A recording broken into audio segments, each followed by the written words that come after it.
Falou bastante, o presidente Donald Trump falou bastante hoje, então, sobre o presidente Jair Bolsonaro. A gente vai falar sobre isso, vamos falar sobre IOF.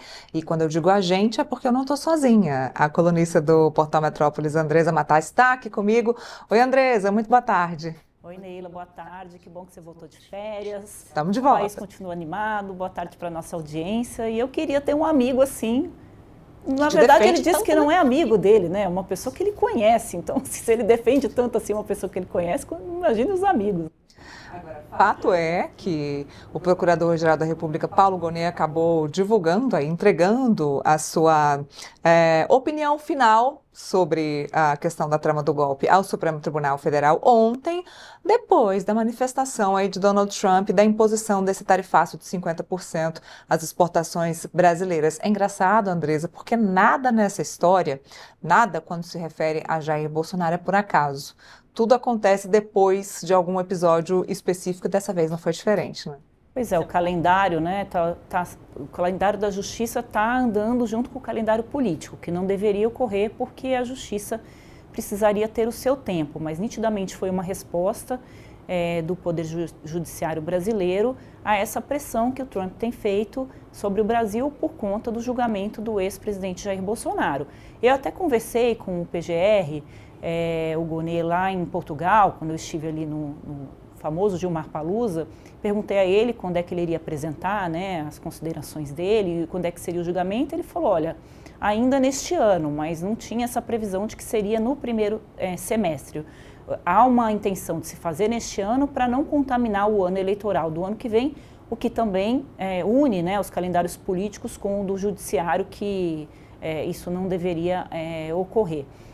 O Trump tem feito praticamente todos os dias pronunciamentos ali citando o Bolsonaro, e olha que o Bolsonaro só fala popcorn e ice cream em inglês. Então, assim, como é que é esse diálogo entre eles, para que eles tenham se estabelecido, né, essa relação aí, a ponto, né, do presidente da maior potência do mundo ali, tá ocupando, né, a sua agenda. Ele deu atenção ali para uma jornalista brasileira, né, para responder os questionamentos com relação ao Bolsonaro, porque ele queria falar desse assunto nitidamente, e foi tentado ali cortá-lo para mudar de assunto. Ele continua no tema Bolsonaro. Tem ali muitos interesses aí envolvendo isso. O Bolsonaro, na verdade, pode ser apenas um motivo para o Trump tentar atingir o Brasil nessa relação do Brasil com a China, que é isso realmente que preocupa o Trump, ele não ter sido convidado para essa festa, essa aproximação, né, ali dos BRICS, principalmente do Brasil com a China, que é o segundo mercado ali, né, de negócios com o Brasil. Isso incomoda o Trump. E também tem com relação às Big Techs, que são, em sua maioria, ali, empresas norte-americanas, e que o Brasil está estudando uma regulamentação dessas empresas. Então, tem alguns interesses para além ali do Jair Bolsonaro, que movem aí esses movimentos do Donald Trump.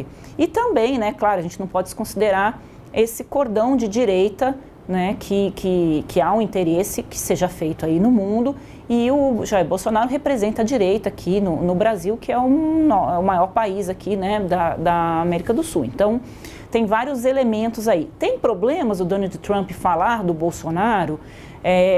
Ele poderia estar opinando, olha, eu não concordo com o que a justiça brasileira fez com o Jair Bolsonaro, esse julgamento, considero político. Isso aconteceu muito quando o Lula foi preso. A gente teve outros presidentes de outros países, o presidente da França, por exemplo, Macron, que se manifestou com relação à prisão do Lula. O problema é quando o Trump ele faz uma ameaça ao Brasil de que se esse julgamento não for suspenso, e aí ele coloca lá em caixa alta, o Trump sempre fala quase que gritando, né?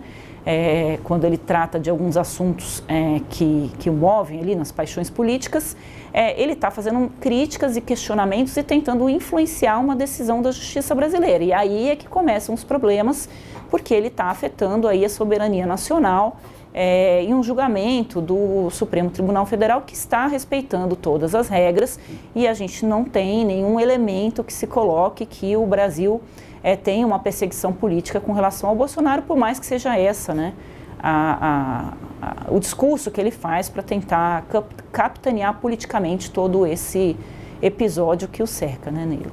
Bom, a partir de agora, o presidente Lula diz que vai aplicar a lei da reciprocidade aí contra os Estados Unidos. Já o vice-presidente e ministro Alckmin, eu estou até com a matéria aberta aqui, disse há pouco, depois de se reunir aí com líderes, com empresários, enfim, líderes dos setores que serão prejudicados com essa taxação de 50%, o ministro e vice-presidente diz que considera pedir a Trump mais prazo para negociar taxas, ou seja, dia 1º de agosto está bem pertinho. De fato, se tiver que negociar alguma coisa, vai precisar de prazo sim, né, Andresa? Pois é. Uma série de trapalhadas aí que foi feito nesse episódio. Somente ontem, o governo Lula regulamentou, né, a lei da reciprocidade. Essa lei foi aprovada em abril, em 2 dias pelo Congresso. A gente critica muito o Congresso, mas vamos fazer justiça aqui ao Congresso. Naquele momento se falava em taxação dos países, ainda não tinha nem a alíquota que o governo americano colocou para o Brasil de 10% inicialmente. Então foi aprovado em abril e somente agora, ontem, o governo Lula regulamentou essa lei, 120 dias aí depois, se não estiver errando as contas aqui. Quando a tarifa precisou chegar em 50% para o governo dar uma acordada e regulamentou essa lei. O vice-presidente Geraldo Alckmin disse ontem, eu coloquei na minha coluna, que eles tinham mandado, quando o Brasil foi taxado em 10%, uma proposta, segundo eles, sigilosa para o governo norte-americano, com relação a essa tarifa de 10%, e o governo norte-americano nem respondeu ao Brasil com relação a essa proposta. As conversas ficaram ali no 3º escalão na área técnica. Então, por que queria responder também, né, Neila? Não tinha nem a lei da reciprocidade ainda regulamentada, então o Brasil não tinha instrumentos nenhum para poder fazer esse contra-ataque. Então, agora, ontem essa lei foi regulamentada finalmente, e o Brasil agora tem um instrumento para agilizar essas respostas ao governo norte-americano. Então, se demorou muito, somente hoje, essas conversas com o empresariado, que vai ser fortemente atingido, né, se essa medida realmente for adotada. Essas conversas só começaram hoje em Brasília, então eu brinco que o governo teve que trazer o eles, né, porque o governo está colocando nós contra eles e está tendo agora que negociar com esses eles, que é o pessoal aí que são os ricos, né, os ricos contra pobres, para tentar entender, o governo está tentando entender o que eles pensam, de que forma eles vão ser atingidos para poder levar para essas mesas de negociação. Então demorou muito, né? Essa ameaça do Trump foi feita aí há uns 9 dias, somente agora. Essas reuniões começaram, a gente está com o prazo batendo na porta em agosto. Hoje eu ouvi alguém do governo dizendo, não, a gente tem tempo. Não tem tempo nada, agosto já está aí, né, num piscar de olhos. E o que eu apurei é que o empresariado está desesperado para o governo segurar o tchan, não ir para cima do governo norte-americano, porque não temos aqui como fazer com que o governo norte-americano, esse leilão, digamos assim, né? O Trump põe 50, a gente põe 50, ele põe 60, a gente põe 60. Daqui a pouco ele chega a 100, como ele já está ameaçando aí a Rússia por conta da guerra da Ucrânia, e os maiores prejudicados somos nós. Obviamente que a gente também exporta produtos para os Estados Unidos, também teria um prejuízo ali, mas nem perto dos prejuízos que as empresas brasileiras teriam se essa tarifa realmente for implementada. Então, os empresários estão pedindo para o governo brasileiro que seja diplomático nessas negociações, que não coloque a questão ideológica na frente, porque senão depois você não recua mais e o Brasil vai ser fortemente impactado por isso, isso vai prejudicar todo mundo. O presidente Lula não participou dessa reunião com eles, não sentou nessa mesa, justamente para não ter essa foto.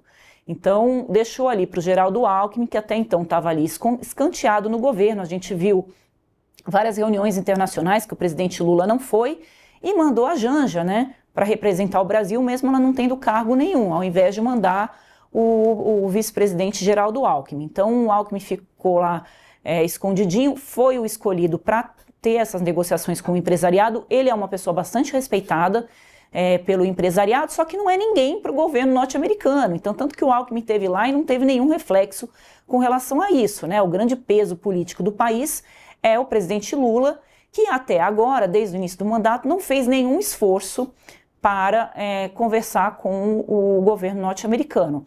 Então, teve também muitos erros aqui do Brasil, e o último vídeo do presidente Lula, dizendo que vai mostrar uma jabuticaba para o presidente Trump, foi completamente desnecessário. tentar fazer uma piada, uma brincadeira com um assunto tão sério que envolve, né, todo o nosso país, a soberania nacional, os nossos empregos, a nossa indústria. Isso foi lama para tudo quanto é lado, inclusive, acho que a gente vai falar daqui um pouquinho, né, Neila, para o Tarcísio também, que hoje é ou era o principal nome da direita para contrapor o Lula em 2026. Sabe o que é mais interessante, Andresa? Eu estava conversando com o Sabino antes de você entrar e estávamos falando sobre a questão de todas as decisões do governo que acabam chegando, de fato, até a população. O aumento, uma taxação dessa de 50% nas exportações do Brasil, com certeza vai ter um problema chamado aumento de preços para o consumidor final. Então, a gente não vê decisões do governo federal, a gente não está vendo decisões do Congresso Nacional que resolvam o problema de quem elege essas pessoas. Então, não tem nada favorável à população. É uma conta muito eleitoreira.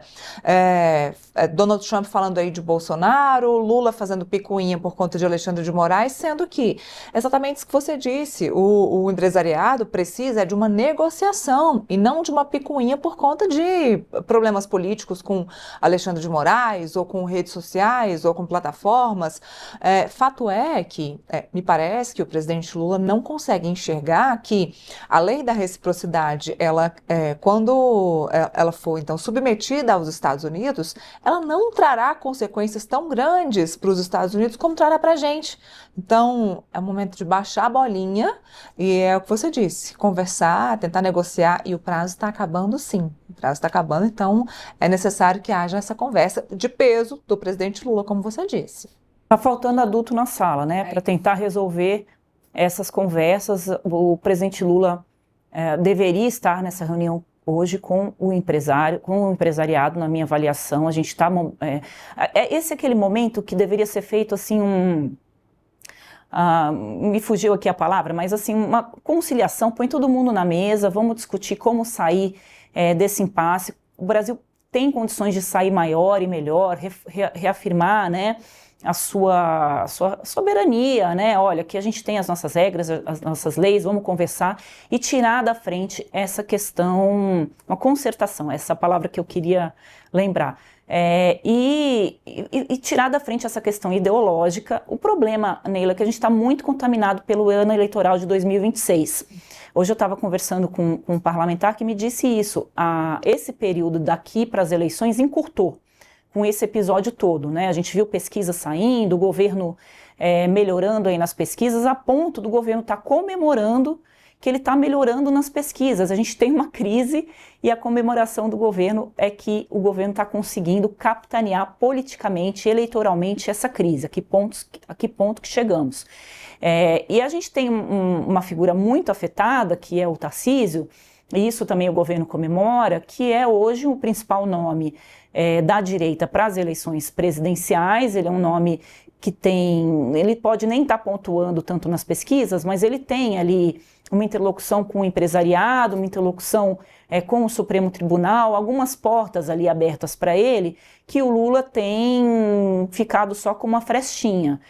O problema é que o Tarcísio, num primeiro momento, ao se posicionar a favor do governo Trump, ele assustou, a apuração que eu tenho, esses empresários, essa turma mais do dinheiro ali, digamos assim, com relação à postura dele. Peraí, né, o Tarcísio, ele é Bolsonaro ou ele é Brasil? Nesse momento, caberia a ele fazer essa defesa do Bolsonaro ou fazer uma defesa do país com relação a tudo isso? Então, o Tarcísio se queimou. Houve ali ele está tentando fazer um recuo nesse discurso, mas isso ficou anotado ali. Então ele vai ser observado agora muito mais de perto, assim, mas daqui até 2026, se o Trump recuar, o país vai mudar a agenda, como que vai ser isso? Mas sempre vai ficar ali aquela marca de que não se sabe até que ponto o Tarcísio é subserviente ao Jair Bolsonaro. E aí a gente já vê essa disputa entre o Eduardo Bolsonaro e o próprio Tarcísio, os dois se cotovelando para conseguir essa vaga de candidato da direita às eleições presidenciais de 2026, e isso também não é bom para esse grupo, né? Muita gente já diz que pode surgir um outsider, que o Tarcísio se queimou, vai acabar indo para o governo de São Paulo mesmo, que é uma eleição mais fácil para ele, e os nomes que tem aí na direita também se queimaram, porque o próprio Ronaldo Caiado, que é governador de Goiás, também inicialmente veio com esse discurso pró-Trump, tentando colocar nas costas do presidente Lula essa reação do Trump ao governo brasileiro. Então, que talvez pode ser que surja um nome que ninguém está observando ainda e que seja essa figura apaziguadora. O Geraldo Alckmin pode ser esse nome? Depende do quanto ele vai conseguir avançar e o quanto ele vai conseguir negociar com o governo norte-americano essa redução das tarifas. Se falava muito, né, quando o Lula foi eleito, que se o Lula sofresse um impeachment, se acontecesse alguma coisa com o Lula, o Congresso estava tranquilo porque o Alckmin assumiria, e ele é uma figura mais conciliadora, até na forma de falar do Alckmin. E ele está um pouco distante do Lula, não que eles tenham brigado, mas a forma do Alckmin não é se intrometer ali no governo, como a gente viu aí em outros episódios recentes da política brasileira. Então, quem sabe o Alckmin pode vir a ocupar um espaço aos olhos do centro, que consiga, e desses setores, né, do agro, ele é muito bem relacionado com o agro, isso é um dos motivos que ele entrou na campanha. Tem um ponto só para o raciocínio não ficar tão longo. O agro não vê no presidente Lula um representante, pelo contrário, né? O Lula ali é MST, aquela turma ali. Mas nesse momento ele tem que negociar com o governo, ele tem que sentar à mesa com o governo, porque está todo mundo ali com a faca no pescoço. E quem está fazendo esse papel é o Alckmin. Então vou apostar aqui que o Alckmin é uma figura que pode sair muito maior desse episódio do que a gente pensa. Falando em figura maior, hoje temos uma audiência de conciliação no Supremo Tribunal